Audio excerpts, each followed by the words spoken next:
आदित्य, पहले बात तो ये जनरल रावत को मिसकोट कर रहे हैं।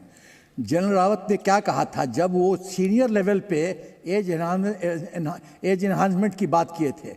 सीनियर लेवल मतलब जो टॉप हिरार्की है। टॉप हिरार्की जाके मैदान में नहीं लड़ती है, मैदान में लड़ते हैं यंग सोल्जर्स, मैदान में लड़ते हैं हमारे यंग ऑफिसर्स, मेजर तक, मैक्सिमम लेफ्टिनेंट कर्नल तक।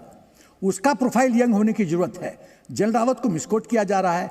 एवरेज एज जो है वो 26 साल होनी चाहिए, आज की तारीख में 30 से 32 साल है। पहली बात। दूसरी बात है, दो बिंदु पे मैं टिप्पणी करना चाहता हूं, मुझे 2 मिनट का टाइम देना, क्योंकि ये आर्मी से रिलेटेड इश्यू है। राहुल गांधी जी ने कहा कि 4 साल के बाद जवानों को किक आउट किया जाएगा। आपको टाइम दूंगी सर, पहले मुझे दूसरे पैनलिस्ट का एक कमेंट लेना है सर। मैंने शुरू में आपको बहुत टाइम दिया है, प्लीज आप अपनी बारी का इंतजार करें। जी मैं अपनी बात कहूं? जी जनरल सिन्हा, बात पूरी कर लें। राहुल गांधी ने कहा कि 4 साल के बाद उनको किक आउट कर दिया जाएगा। एकदम गलत। 4 साल के बाद भी उनका पूर्ण निवास होगा। 23.5 लाख 4 साल के बाद मिलेगा। पोस्ट ग्रेजुएशन जब वो आर्मी के कॉस्ट पे वो करेंगे, जब वो सर्विस में होंगे, उसके बाद वो सीडीएस के लिए अप्लाई कर सकते हैं। वो अर्न करेंगे जब वो कब काम कर रहे तब, और 25% ब्रैकेट में वो आएंगे तो उनको परमानेंट जॉब मिलेगा, रिजर्वेशन मिलेगा पीएसयू में, कॉर्पोरेट वर्ल्ड में, स्टेट पुलिस में। और सबसे बड़ी बात है कि किकआउट नहीं होंगे। क्यों? क्योंकि परमानेंट जॉब 25% में आ गए तो परमानेंट जॉब मिलेगा, रिजर्वेशन मिल रहा है, टेक्निकल ओरिएंटेशन मिलेगा टेक्निकल सर्विसेज में। अब ये बताइए कौन सा आदमी किकआउट कर रहा है? और एक और मैं चीज आप पर टिप्पणी करना चाहता हूं, विदेशों की आर्मी को मैं कोट करना चाहता हूं। अमेरिका में 10 वीक की ट्रेनिंग होती है, 4 साल सेवा, कोई पेंशन नहीं। चाइना में 40 दिन की ट्रेनिंग, 2 साल, कोई पेंशन नहीं। फ्रांस में 3 महीने की ट्रेनिंग, 3 साल सेवा, कोई पेंशन नहीं। रूस में 1 साल की ट्रेनिंग, 1 साल सेवा, कोई पेंशन नहीं। इजराइल में कंपलसरी यूथ, बॉयज का 32 महीना, गर्ल का 24 महीना, खाली 10% को परमानेंट। सर ये तो आप मैंडेटरी ट्रेनिंग की बात कर रहे हैं ना? सुनिए सर, मुझे एक नहीं, ये शॉर्ट सर्विस है, ये शॉर्ट सर्विस है, मैंडेटरी की बात नहीं कर रहा हूं मैं तो बता रहा हूं आदित्य कि मैं तो कोट कर रहा हूं। 4 साल की सेवा, 2 साल की सेवा, 3 साल की सेवा, ये मैंडेटरी ट्रेनिंग नहीं है, ये शॉर्ट टर्म स्कीम है। सब विदेशों में जो मैं कोट कर रहा हूं। अब इस पे मैं जवाब ले लेती हूं। ठीक है सर, जवाब ले लेती हूं प्लीज। अमीक जमई, ये सेना पर इतनी सियासत क्यों हो रही है? अदिति, इसमें देखिए 2 बातें बड़ी इंपॉर्टेंट हैं। अखिलेश जी ने भी और समाजवादी पार्टी ने भी हमारी शुरू में जब अग्निवीर की परिकल्पना देश के सामने रखी गई तो हमने ये कहा कि पूरे देश में सरहद पर लड़ने के लिए हमारे देश के नौजवान, उनकी आंखों में सपना होता है कि वो अपनी भारत माँ, हमारे तिरंगा की हिफाजत के लिए, रक्षा के लिए वो सपना देखते हैं कि हम शहीद होंगे। तो सवाल ये है कि और जब वो शहीद होते हैं तो उनकी बेवाएं, उनके माँ बाप, उनके बच्चे, उनकी जिम्मेदारी हमारी सरकारों की, पिछली सरकारों ने जो तरीका अपनाया था वो हुआ करती थी कि जो मुल्क के लिए शहीद होगा, जो मुल्क के लिए लड़ेगा, देश उनके लिए खड़ा होगा। लेकिन अफसोस की बात यह है कि 4 साल की ये जो ठेके की नौकरी निकाली गई है, 4 साल के बाद जब वो हमारे सारे सीक्रेट आर्मी के, हमारा नक्शा, हमारी आर्म की बड़ी बड़ी बंदूकें, हमारी सारी मशीनरी कि वो सारे राज जान रहे होंगे, 4 साल के बाद वो क्या करेंगे? अब हमारे जितने भी रक्षा विशेषज्ञ हैं, ये आपको मालूम है अदिति, आपको हैरत होगी, मैक्सिमम ये ओल्ड पेंशन स्कीम को एंजॉय कर रहे हैं। इस वक्त 22 के चुनाव में समाजवादी पार्टी को बीजेपी आरएसएस के उन लोगों ने जो ओल्ड पेंशन स्कीम चाहते हैं, उन्होंने हमको वोट किया, हिमाचल में वोट किया।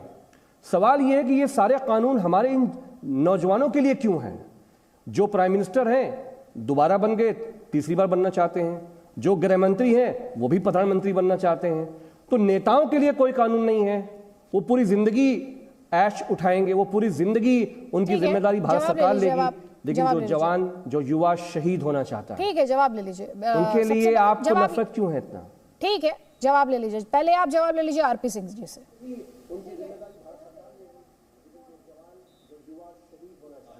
आरपी सिंह जी,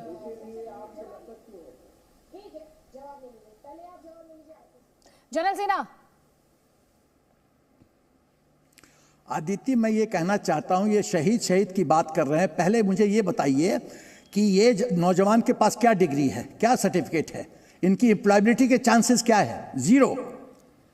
ये मैट्रिकुलेशन भी नहीं ठीक से किए हुए हैं और इनको हम मौका दे रहे हैं। और मैंने जो फैसिलिटीज बताया, 23.5 लाख पैसा, पोस्ट ग्रेजुएशन, उसके बाद 25% का रिजर्वेशन। सिन्हा साहब, प्रधानमंत्री मुख्यमंत्री लोग बन जाते हैं, मैट्रिकुलेशन नहीं है।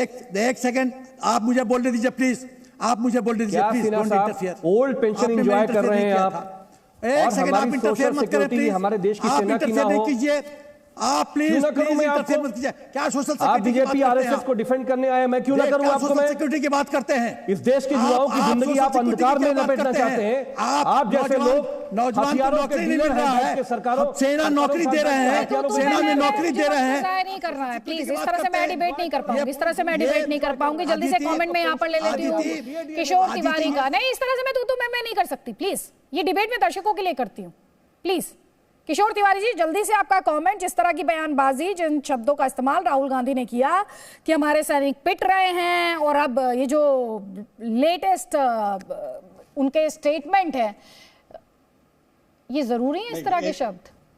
नहीं, अदिति जी, शब्दों की तो मर्यादा रखनी चाहिए, ये बात तो मैं बोलता हूँ। लेकिन अग्निवीर योजना के लिए, योजना को लेके बहुत लोगों के रिजर्वेशन है, उसमें राहुल गांधी है, सभी पार्टी, भारत की विरोधी पक्ष पार्टियां, रक्षा एक्सपर्ट भी है।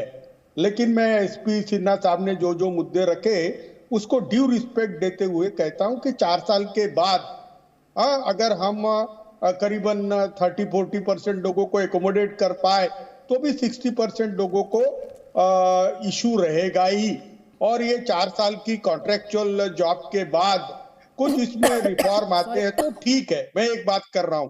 लेकिन एक बात मैं यहाँ अदिति जी रिकॉर्ड पे भी लाना चाहता हूं कि इतनी ज्यादा विपक्ष का और रक्षा एक्सपर्ट का और बहुत सारे लोगों के रिजर्वेशन रहते हुए भी भारत के अंदर अग्निवीर के रिक्रूटमेंट को बहुत मासिव रिस्पांस रहा, मेरे सेंट्रल इंडिया में भी रहा। लेकिन मुझे अभी भी लगता है कि इनके फ्यूचर को लेकर और भारत की सिक्योरिटी के लेकर जो कोई रिजर्वेशन से विपक्ष का है, उस पर केंद्र सरकार सकारात्मक सोचे।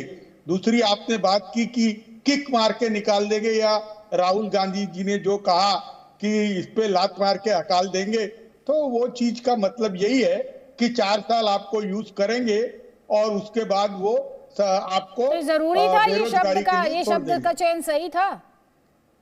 नहीं, अब वो क्या है, भाषण देते वक्त कुछ बोला जाता है, लेकिन उस पर आप, लेकिन एक बात तो बताइए किशोर तिवारी जी, जिनके लिए मन में सम्मान हो, उनके लिए आप क्या इस तरह के शब्दों का चयन करेंगे?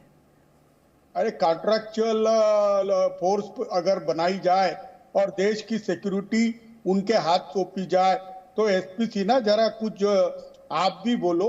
आप शॉर्ट सर्विस की बात करते, वो लोगों को क्या फ्रंटलाइन छोड़ देते? अरे ऐसा नहीं है। आप है ना एसपी सिन्हा साहब, अग्निवीर के जो शॉर्ट कमिंग्स है उस पर आपने बोलना चाहिए। लेकिन आप शब्द, जो मेरा स्टेटमेंट को लेकर सवाल था, उस पर जवाब नहीं दे रहे हैं आप, लेकिन जवाब ले लीजिए। जनरल सिन्हा। आदिति, पहले मैं तो ये कहना चाहता हूं, आर्मी और सेना कैसे चलेगी वो आर्मी एक चीफ, एयरफोर्स चीफ और नेवल चीफ डिसाइड करेंगे। हम लोग जो टीवी पे आके इतना डिबेट कर रहे हैं, उस पर प्रश्न चिन्ह उठा रहे हैं, क्या हम लोग को अपने आर्मी चीफ्स में कॉन्फिडेंस नहीं है? क्या हमारे चीफ्स सेना के खिलाफ, देश के खिलाफ फैसला लेंगे? ये डिबेट 15 साल से चल रहा है। और आर्मी का डिसीजन मेकिंग प्रोसेस समझिए, आर्मी का डिसीजन मेकिंग प्रोसेस समझिए। आर्मी कमांडर्स मीट पे डिसाइड होता है, ये सब इशू आर्मी कमांडर मीट पे डिसाइड होता है। Who are you? आप कौन होते हो डिसाइड करने वाले? आपको फौज के बारे में कुछ पता नहीं है। हमारे चीफ फैसला करेंगे सेना कैसे ऑपरेट करेगी, हमारे चीफ फैसला करेंगे सेना कैसे लड़ेगी। आप सिक्योरिटी की बात करते हो, काहे का सिक्योरिटी? ऑपरेशन प्लानिंग वो डीजीएमओ कंट्रोल करता है।